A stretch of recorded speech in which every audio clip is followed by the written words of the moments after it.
Welcome to North Dakota Today. I'm Christy Larson here with Chris Berg. Why are you laughing? Because I want you to read what's in the prompter the right way. You read it. It doesn't make sense to me. It doesn't to me either. That's why I want to see if you can pull Irish, it off. you glad we're making it dessert? But it's like Irish, we were making dessert right now. There you go. There we go. That was pretty good. I wish. Aren't you glad we're going to be making dessert? We're going to be making some fun St. Patrick's Day cupcakes and cake pops. I mean, we were just talking about this too, like off the air, about how she and I are trying to, watch how much sugar we intake, and then you bring cupcakes and cake pops, and I'm like, I can't help that. I gotta have that, right? You know what I mean? I have to do our journalistic duty of taste testing these. Exactly. At least, though, the one good thing we both have said while we've been trying to eat healthier is when they do come on the show, at least then I'm not hoarding all the cupcakes for myself. I at least share them with other people now. I'll enjoy like half. Like the other day, I'd had half a cupcake with someone because I was like, I don't even need a whole one. I'll just try half of it. That's impressive. Yeah, I was like, woo woo. I would have eaten a whole cupcake in probably one bite back in the day. Hey, watch this. Also, the Epilepsy Foundation of Minnesota is here talking about how you can help those with epilepsy. First, though, let's get a little weather update from Lisa Green on the warming trend that we're hoping to see. Good morning, Lisa. Good morning. We do have some milder weather here in place, and we've got some 40s on the way coming up in the extended planner too. So some nice weather ahead of us, including today. This morning is starting off a bit chilly. Temperatures are in the teens and even drop down into the single digits in some spots. But we're working our way up, and we'll end up in the mid-30s for Fargo this afternoon. Wind out of the east and about 5 to 15 miles per hour. Here's a look at our current temperatures. It's 15 degrees in Fargo, 10 in Grand Forks, still 9 in Hallock. And in Detroit Lakes, we're looking at 21 degrees there. That's an area where we may get close to 40 again.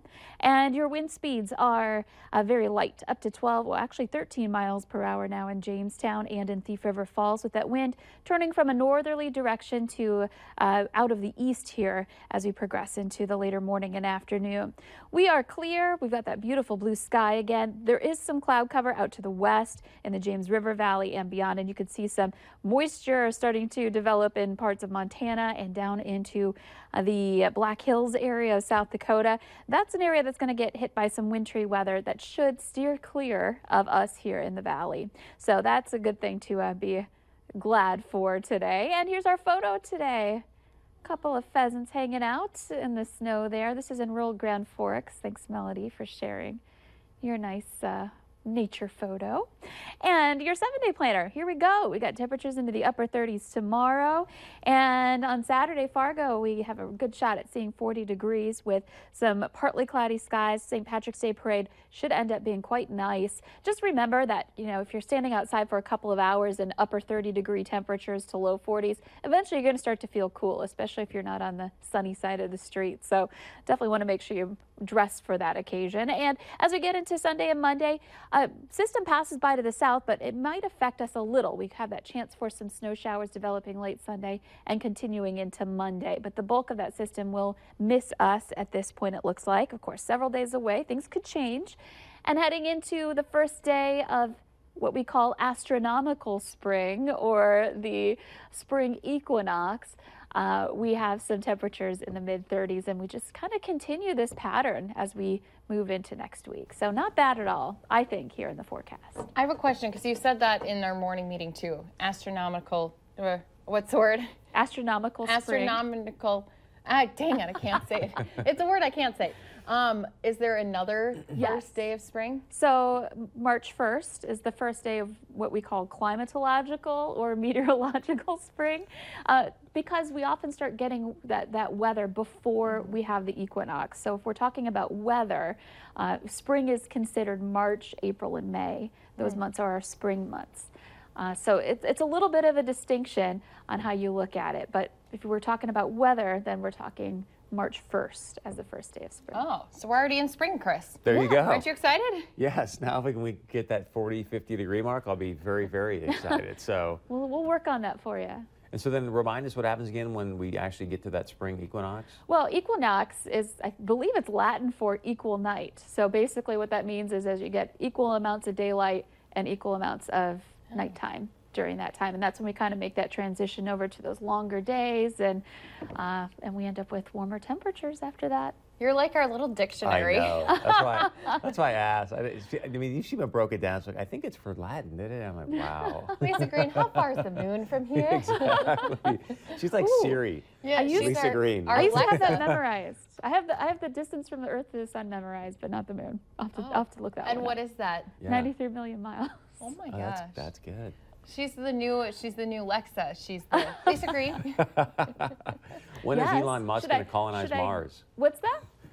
When is Elon Musk going to colonize Mars? Oh my goodness. Well, you know, he's trying to send things there already. It might be a matter of a couple of years. He's a very good-looking man, actually. I have to say. What are we talking I'm about? going way off topic, but I just saw something about him the other day, and I was like, yeah, he's a very good-looking man, and he's super duper rich. Do you have any idea what he said? When? When you said that to yourself? When? Who said? What Tony said? No. I want to know if you just had to, like, you totally didn't even hear a word he said. You're like, oh, he's a really good-looking man. I have no idea what he's saying, but gosh, he's good-looking. Is that what you did? No, I saw a picture. And he made a little debut on Big Bang Theory on our episode the other night. And I was like, oh, he keeps popping up in my life. Maybe you're going to colonize Mars. Maybe I'm going to go meet him and go to Mars with him. Lisa, would you go to Mars? Would you go to space? Like, if you got a free trip to space? You know, I would be terrified, but how can you say no to that? I know, right? You know, space, yes. Yeah. Mars, I don't know. Unless I'm going with Matt Damon. Yeah. Because he can help grow potatoes for you. Exactly. There you go. He's pretty resourceful, so. We're so off Damon topic. I took us way off. Spring equinox. That's what I'm going to say from now on. I can't say the other word. But this was a great transition. Lisa, thank you very much. Because Queen Elsa from Disney's Frozen came to the rescue of a police person that was stuck in the snow in Boston Tuesday night. Apparently this person was stuck, and here comes Elsa. So why isn't Elsa out on the streets in Boston? Do you have any idea? You know, I think she was just visiting there because they just got that big snowstorm the other day. Oh, and then Anna was coming later to make a snowman? Yeah, apparently. Lawyer Jason Triplett was dressed as Queen Elsa at a restaurant in Boston's South End. He saw a police wagon get stuck in the snow. So the Ice Queen used her magical powers to help push them off the road. That is great. Then curtsied to the crowd. Look at that. I love it. She's got the boots on and... Of course, it gave his friends a good laugh during the snowstorm that happened on Tuesday night that they had. But how cool. I mean, if you got your car stuck, let's say you're out in the middle of North Dakota, if someone pulled up next to you to try to help you and they were dressed as Elsa, how could you not you would be like, okay. You would be like, this was the best getting stuck ever. Like, I'm happy I got stuck today. Funny. Imagine if you, well, I don't hope people have kids in the car when they get stuck, but then your kids will be like, oh my God. This is amazing. Yeah, exactly. And then you'd break out into song, right? Yeah, I probably would. Push it down, push it out, push it through the snow. Oh, some big news if you're an NFL fan yesterday. Kirk Cousins supposedly very soon is going to sign a 3-year, this is what's crazy, guaranteed $84 million deal with the Vikes. And I know there's a lot of Vike fans out there, but remember when they drafted Christian Ponder and it's like, oh, this is good. Yeah, that didn't work out. Yeah. Oh, wait, no, Teddy Bridgewater. Yeah, that didn't work out. I mean, so to give a guy $84 million that hasn't even won a Super Bowl and it's guaranteed, I'm like, holy cows. But some other good news, they picked up a backup quarterback as well because they got rid of everybody yesterday. They got rid of Case Keenum for the Broncos, and good for Case. I think he signed for like 15, 18. So it's almost half of what Christie makes. And then Sam Bradford went down to Arizona for $15 million. Teddy went to the Jets, and Jerick McKinnon goes to San Francisco. He signed a huge deal. What's kind of interesting about his story is that many of you probably remember him because he played for, I want to say, Georgia Southern in the Dome when they were running their option offense. So I would settle for any of these. Bradford's getting $15 million. Bridgewater's getting $15 million. Keenum's getting $18 million. I would take any of those. A lot of money. So it sounds like Cousins is going to sign this deal, and he was in St. Paul yesterday. He's meeting with Spielman, the general manager. So it sounds like Kirk Cousins will be the next quarterback of the Vikes, and it'll be official very, very soon. I'm sure when the announcement comes out, it will be up on the website. Exactly. People will be tweeting it to each other. You'll see it pop up in your Facebook 15 million times. So I know you're not a huge football fan, but I mean, have you talked to Jaron or your dad about it at all? Or are they like high on Cousins? I've barely gotten to see Jaron this week. His schedule's been so opposite of mine lately. Oh. And then when I do see him, football's not usually the first topic on my head. You're not leaving in the middle of love notes like, hey, how about Cousins signing? Hey, how about this? Is your defense, is the Bears defense worried about Cousins? No, I don't. Actually, have a great day. I have written him a note for his lunchbox before, but it's not football themed. For his lunchbox? What do you mean? What kind of lunchbox? Well, he brings like a lunchbox to work. Like a school lunchbox? Like one that zips up. It's not just for school. Lots of people carry lunchboxes. Our whole fridge is full of lunchboxes.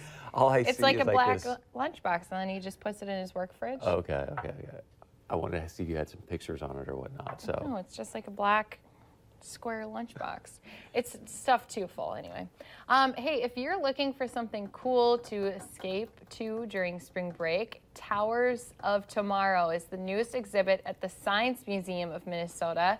It's a place where skyscrapers are built with what? What do kids love? Legos. You get to see the world's tallest tower in Dubai. Also Wills Tower in Chicago. Of course, you're going to see the Empire State Building in New York. And the Towers of Tomorrow exhibit is going to be open tomorrow and stay through Labor Day. And the exhibit is included with your museum admission too, which I think this is so cool. I love Legos. I love whenever you go to Mall of America and just see what people have created, and they've changed up the look a whole bunch too. But how cool is that? I mean, just think of how many little millions of pieces. That is amazing. That you could possibly step on in the middle of your... Have you ever stepped on a Lego? I'm sure Isabella doesn't really have lots of Legos, does she? She doesn't, but everything is awesome. My poor dad. Everything is awesome when you're part of a team. My poor dad. We didn't have Legos really necessarily laying out, but we would have Barbie stuff, and those Barbie high heels, when he stepped on one, it was not a pretty sight. we weren't always the best at cleaning up our stuff sometimes because our Barbie houses moved around depending on where it was. The coolest part, the one that I loved, was when we were in the basement and we got to use the ping pong table as our Barbie houses. My little sister had one side of the ping pong table, I had the other side, and then we had our houses there. One time a tornado came through. Oh, we had such a good imagination. What? All right, in Bloomington, I don't think I'd want to go to this thing. This is the World Clown Convention. Nope. From all around. They're going to be down there hamming it up at the 2018 World Clown Association Convention. 5 days of laughs, funny sights. And after that recent movie that had, was it It, that had the clown in it? It's always kind of spooked me a little bit.